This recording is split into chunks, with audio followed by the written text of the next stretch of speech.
And then Allah talks about the big one, and that's the one I really want to end this conversation with, even though there's more to go. But Allah makes such a big deal out of this subject that again, just like there were 3 ayat about Judgment Day, now there are وَالَّذِينَ هُمْ لِفُرُوجِهِمْ حَافِظُونَ إِلَّا عَلَىٰ أَزْوَاجِهِمْ أَوْ مَا مَلَكَتْ أَيْمَانُهُمْ فَإِنَّهُمْ غَيْرُ مَلُومِينَ فَمَنِ ابْتَغَى وَرَاءَ ذَلِكَ فَأُولَٰئِكَ هُمُ الْعَادُونَ. 3 ayat about the same subject again. The only other subject that got 3 ayat was what? In this list. What's the only other subject that got 3 ayat? Judgment Day.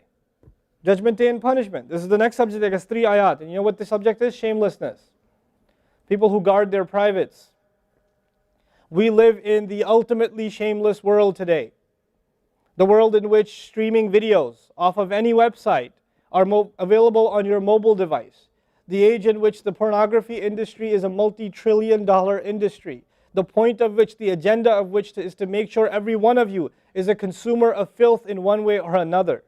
That every man, woman, and child is exposed to this stuff, and they're hoping you are, so you become addicted to it, so you become yet another consumer. This is the gift of pornography to society. It's creating people, turning people into animals and perverts. And some of you, unfortunately, have that addiction. And you're watching this stuff online. And you're watching it and saving it on your apps and your mobile devices. And you don't feel bad about it anymore. You've justified it to yourself. And you feel bad about it once in a while, but you go back to it. And as a result, you think, oh, well, at least I'm not hurting anybody. At least I'm not doing it to anybody else. I'm just watching this stuff. It's okay. But you know what's happening to you? Inside, your soul is being just gutted.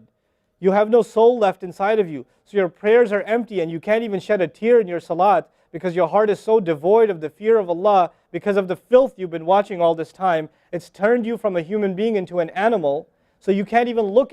A woman passes by and you see a piece of flesh walking by. You don't see a human being walking by that deserves respect. You check everybody out and everything out. You're constantly gawking and staring. You have a hard time putting your eyes down. When you're on the subway, when you're on campus, when you're at work, you're walking down the street, you just can't help it. You see a billboard, you take a second look, you see a third look. You don't miss any opportunity to just to violate your soul with your eyes. You're addicted completely. And then you say, brother, how do I get khushu' and salat? What world are you living in? What world are you living in? Ayyuhal ikhwa, my brothers, specifically my brothers. And I know some sisters have this issue too. It's a sad reality. This is a war. This is a war. This is more dangerous than any military war. This is the war that's destroying our souls. It's making its way into our homes. It's making its way, if I want to protect my children from this stuff as much as possible. But when my child goes to school, and it doesn't matter if it's Islamic school, there's a very high statistical likelihood that someone, a friend, with their iPod, with their mobile device, will say, hey, look at this. It's a very realistic, a thing nowadays. It's not far-fetched. And so I have to prepare my children for the filthy world that they're going to be brought up in. And there's no escape from this stuff anymore. There isn't. It's everywhere. It is everywhere. You have Islamic lectures followed up by, those YouTube puts those follow-up clips, and something will be filthy. Something will have to be filthy. And I don't think that's by accident. I'm not much of a conspiracy theorist, but I don't think that stuff is an accident. And what happens to you guys is you watch a video, you see something filthy, you click it, you click something else, and you end up watching disgusting things. That's what happens to you. وَالَّذِينَ هُمْ لِفُرُوجِهِمْ حَافِظُونَ. Especially when it comes to their privates, they guard them. They guard their shame. Brother, what's the solution? Should I get married? Like the guy who asked the other day, how can I get married right now? No, guys, the solution is not marriage. Because if you're a pervert, then you're going to be a pervert after marriage too. If you have no shame now, you will have no shame after marriage. Honestly. You think marriage is going to end your problems? No. Your problem isn't marriage. Your problem is spiritual in nature. Your problem is psychological in nature. You need help. You need to stop this. You need to stop hurting yourself like this. You will have nothing, there'll be nothing left inside you. I just had an email from a teenager who's addicted to pornography, an anonymous email, 14, 15-year-old teenager. Says, I want to kill myself. I can't stop. I've been watching it since I was 11. My parents don't know.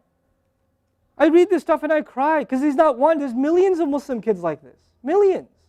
Millions of them. We have to help these people.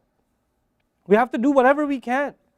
And we don't have the trillions of dollars of advertising to counter that. We don't. And it's not realistic for me to say Facebook, YouTube, Twitter, internet, it's all haram. It's not realistic because it's a reality. It's as common as oxygen now. The only thing we can do is have a mature conversation about this and teach our youth to deal with this and navigate this and not fall into it. The elders that are here, stop watching Indian movies, man. Why are you sitting in a lecture talking about salat and the importance of salat and you don't guard your shame? Mother and daughter and husband and wife and sister sitting together watching whatever? God, come on. Stop. وَالَّذِينَ هُمْ لِفُرُوجِهِمْ حَافِظُونَ. They guard their privates. But guarding your privates doesn't mean you don't commit zina. It means everything that leads to the temptation. Everything that leads to it. They watch it. They guard it. They know it's under attack. They know that their shame is under attack. They realize that their weakness is their urges. Those urges that Allah put inside of us that are so strong. Allah put them there for a reason. He did. And every one of you have them. You don't have to, I don't have to have a dalil for you to have them. I know. The guys that are here. You all suffer that challenge every single day of your life. Especially in a city like this one. At least in Texas we're a little more conservative. Not that much more, but a little more. You know? At least in some towns they don't allow for filthy billboards and things like that. They actually don't even allow the billboards. You know? But that's changing soon because, capitalism wins in the end. Right? But you guys are living in the city where you're exposed to everything and anything. Everything and anything. And you have to really go out of your way to guard yourselves. This passage is not about high goals. This is about the bare minimum. I told you that, right? This is the bare minimum, folks. The bare minimum is we guard ourselves from shamelessness. We wage a war within ourselves against that tendency. And I know some of you have tried to quit before and you go back. And you've tried to quit before and you go back again. And you go back again. And you keep falling into that trap. I know some of you have done that. And you're struggling with it. But don't give up on yourself. Don't give up on yourself. And whatever it takes, if you just don't be alone. Don't be by yourself. Be with good friends. Be outside. Study somewhere else. Go to the library and study. Go somewhere where other people are around. Because when you're by yourself, shaitan gets you. And if the fear of Allah isn't enough for you, at least the fear of other people will work for you. At least something's better than nothing. For those, I've said this in other talks before, for the parents here, if you have a computer in the house, please don't make it a laptop. Have a desktop in the house with a really big monitor. Get the biggest monitor you can find. Honest to God, and make sure your computer is in the kitchen or in the dining room. Don't put it in the living room. Don't put it in the kids' room. Don't put it in your bedroom. Put it in the dining room, facing the public. You want to do homework, do it over there. Though you can't move the monitor this way or that way. It's facing everybody. That's how you should have it. This stuff, we have to take these precautions. Don't give your 11-year-old a smartphone. What were you thinking? That's not very smart. Don't give them a smartphone. Why am I seeing kids in Islamic school, 5th graders, with iPhones? iPhone 5s. I don't have an iPhone 5. Why do you have an iPhone 5? With 4G, you know how dangerous that stuff is? وَالَّذِينَ هُمْ لِفُرُوجِهِمْ حَافِظُونَ إِلَّا عَلَىٰ أَزْوَاجِهِمْ except upon their spouses أَوْ مَا مَلَكَتْ أَيْمَانُهُمْ فَإِنَّهُمْ غَيْرُ مَلُومِينَ or what their right hands possess, then they're not to be blamed. Allah says we have these urges and we can execute those urges, we can release those urges, but to the halal spouse, to the spouse, our spouses. But outside of that, we can't. And by the way, when people get addicted to this sort of thing, and they get accustomed to it or they get over and overly exposed to it, they have miserable marriages. Their marriages start falling apart.